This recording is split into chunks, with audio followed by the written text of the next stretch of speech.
बिस्मिल्लाहिर्रहमानिर्रहीम। अस्सलाम वालेकुम नाज़रीन, आप देख रहे हैं अर्दू टाइम न्यूज़ और मैं हूं आपकी मेज़बान।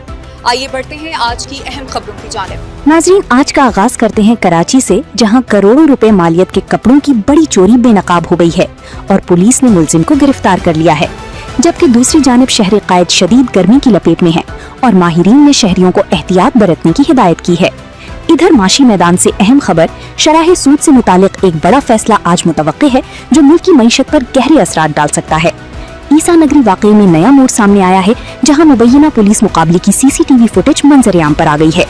बैनुल अक़वामी सतह पर ईरानी सफीर ने पाकिस्तान की क़ियादत और अवाम को खिराज तहसीन पेश किया है, जबकि आबनाए हुर्मज़ खोलने के लिए ईरान की नई शर्त भी सामने आ गई है और ईरानी वज़ीर ख़ारजा ने अपने दौरा इस्लामाबाद को मुस्बत और नतीजा खेज करार दिया है।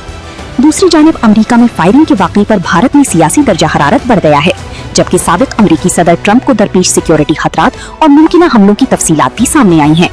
सियाहत की दुनिया से खुशखबरी, अब हमें बहार अपने उरूज पर है, जहां जैकारांडा की बनफशी फूलों ने शहर को हसीन रंगों में सजा दिया है और अलगात नेशनल पार्क अपनी कुदरती खूबसूरती और हयातियाती तनव्वु के बाइस तवज्जो का मरकज बना हुआ है। खेल के मैदान में श्रीलंका क्रिकेट में बड़ी तब्दीली का इम्कान है, जहां शामी सिल्वा के मुस्ताफी होने की खबरें सामने आ रही हैं, जबकि पाकिस्तान के खिलाफ टेस्ट सीरीज के लिए बांग्लादेशी स्क्वाड का ऐलान भी कर दिया गया है।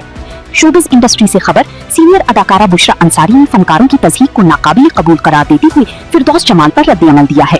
और आखिर में सेहत के हवाले से तशवीशनाक सूरत हाल, मुल्क भर में खसरा से 71 अमवात हो चुकी हैं और हजारों केसेस रिपोर्ट हुए हैं। ये थी आज की अहम खबरें। मजीद अपडेट्स के लिए हमारे चैनल अर्दू टाइम न्यूज़ को सब्सक्राइब करें, वीडियो को लाइक और शेयर करना ना भूलें। अल्लाह हाफ़िज़।